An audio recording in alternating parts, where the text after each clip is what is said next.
Madam గారు వర్షం పడుతుంది లోపలికి రండి వర్షం పడుతుంది మంత్రి గారు సైడ్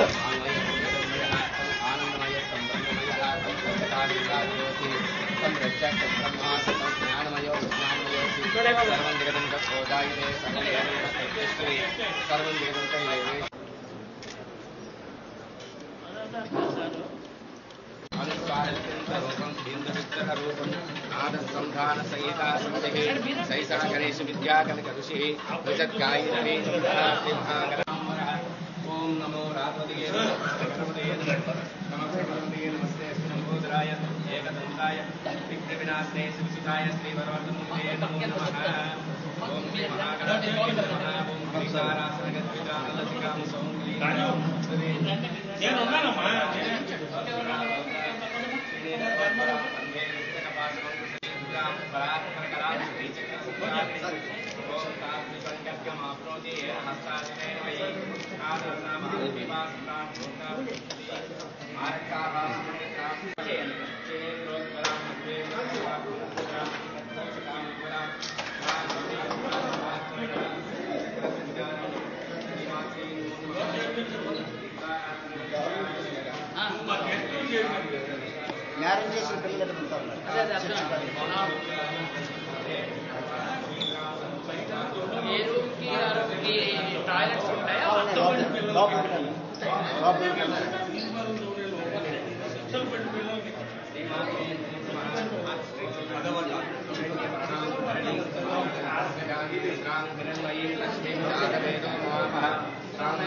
వీధి బాలేమో అట్లా ఉంటారు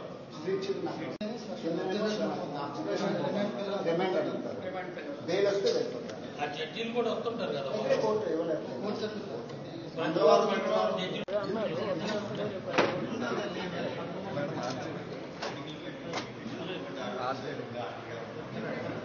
మనిషిలో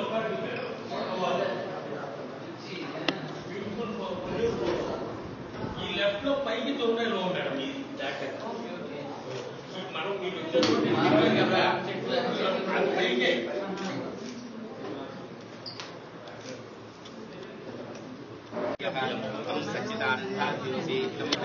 ब्रह्मासी ज्ञानमयो विज्ञानमयो से सर्वं जगतं तत्त्वजायते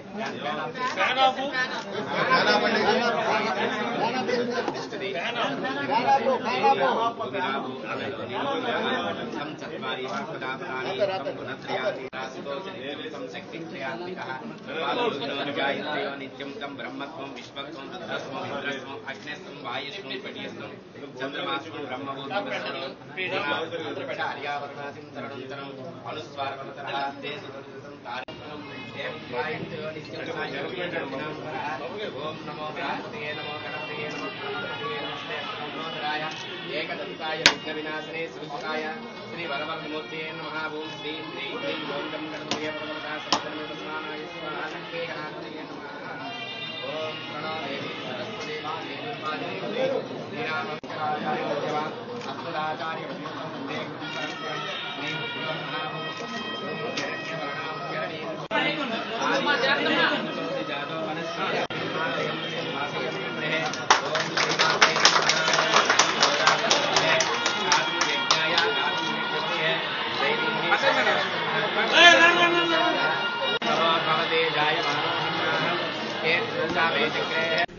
ఈరోజు ఇక్కడ బాలల గృహాన్ని ఒకటి స్టార్ట్ చేయడం జరిగింది.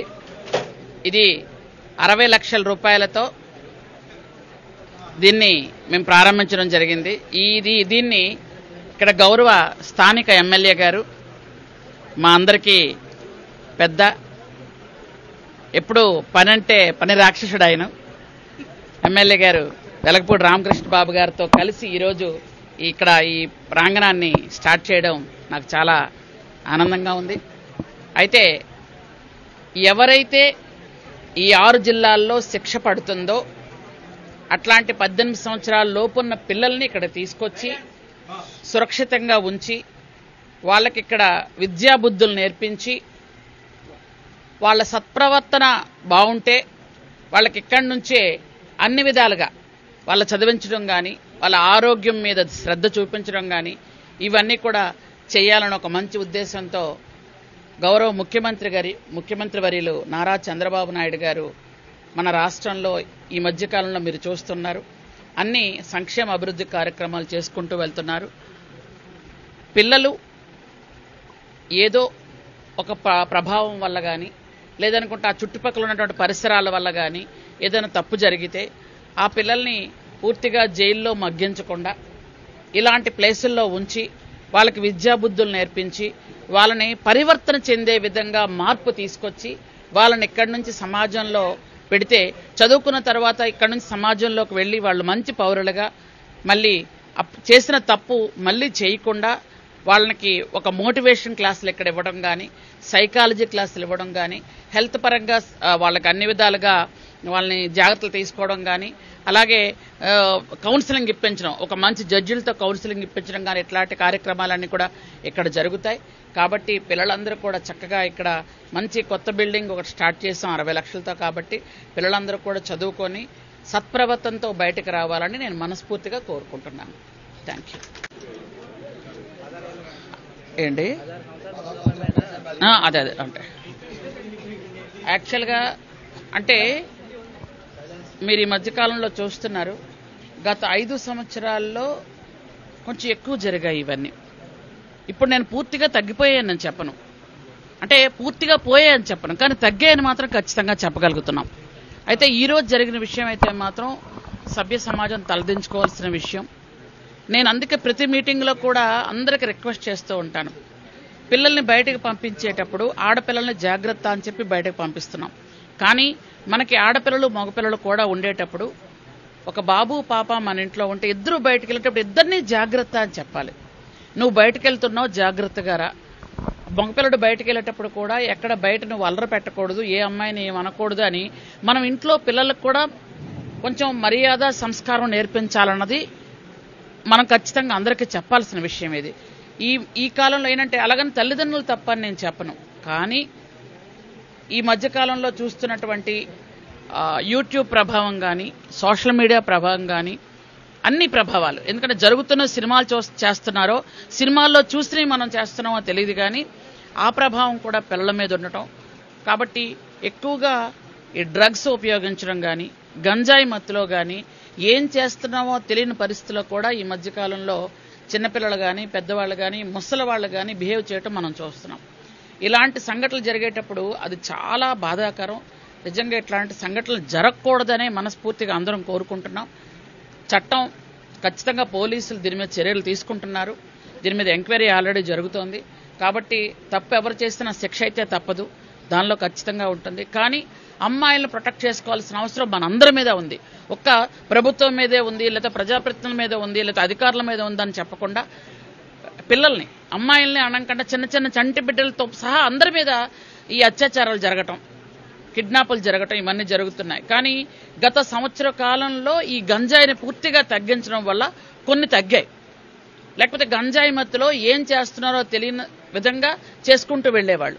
కాబట్టి ఇంకా ఎక్కడో ఒక దగ్గర, ఎందుకంటే ఇతర దేశాల నుంచి వస్తున్నాయి, అవి పట్టుకోవాల్సినవన్నీ పోలీసులు పట్టుకుంటున్నారు వాళ్ళ శక్తి వంచన లేకుండా. కానీ ఇంకా కళ్ళు కప్పి శతకోటి దరిద్రాలకు అనంతకోటి ఉపాయాలు మీకు తెలియంది కాదు, ఇంకా కళ్ళు కప్పి వెళ్తున్నాయి. అట్లాంటివి ఏవైనా డ్రగ్స్ కానీ గంజాయి కానీ అట్లాంటి ఉపయోగించినటువంటి పిల్లలు బాగా వైలెంట్గా బిహేవ్ చేయటం, అటువైపు ఉన్న వాళ్ళ తల్ల చెల్ల లేకపోతే ఎవరా అన్నది కూడా చూడకుండా బిహేవ్ చేస్తున్న పరిస్థితి మనం చూస్తున్నాం. కాబట్టి ఇట్లాంటివన్నీ కూడా క్రమేపీ ఖచ్చితంగా తగ్గాలన్న ఉద్దేశంతోనే మనం అన్నీ కూడా చేసుకుంటూ వెళ్తున్నాం. ముఖ్యంగా నేను అందరికీ కూడా కోరుకునేది, సమాజం మారితేనే ఇవన్నీ మారుతాయి. అంటే మనం ఎంతమంది 5 కోట్ల మంది జనాలు ఉన్నాం, పోలీసులు అంతమంది లేరు. పోలీసులు అన్నీ చేయాలి అనుకుంటే అది ఎప్పటికీ జరగని పని. కాబట్టి ప్రతి ఒక్క బాధ్యతాయుతమైన పౌరుడు పోలీసులు బిహేవ్ చేసి ముందుకెళ్తేనే ఒక దగ్గర తప్పు జరిగితే ఆ తప్పుని ఖండించగలిగే మనస్తత్వం ఉంటే, సమాజంలో మార్పు వస్తేనే ఆడపిల్లల మీద అత్యాచారాలు తగ్గుతాయి. కాబట్టి ప్రభుత్వం దీని మీద చాలా కఠినంగా ఉంది. ముఖ్యంగా చంద్రబాబు నాయుడు గారు, మీరు చూస్తున్నారు ఎక్కడైనా ఎవరైనా అమ్మాయిని కామెంట్ చేసిరా, సోషల్ మీడియాలో ఏదైనా అసభ్యకరమైన పోస్టులు పెట్టినా వెంటనే చర్యలు తీసుకుంటున్నాం. లోకేష్ బాబు గారు ఇంకా సీరియస్ గా తీసుకుంటున్నారు. కాబట్టి ప్రభుత్వం ఖచ్చితంగా సీరియస్ గా చర్యలు తీసుకుంటామని తెలియజేస్తున్నాను. Thank you.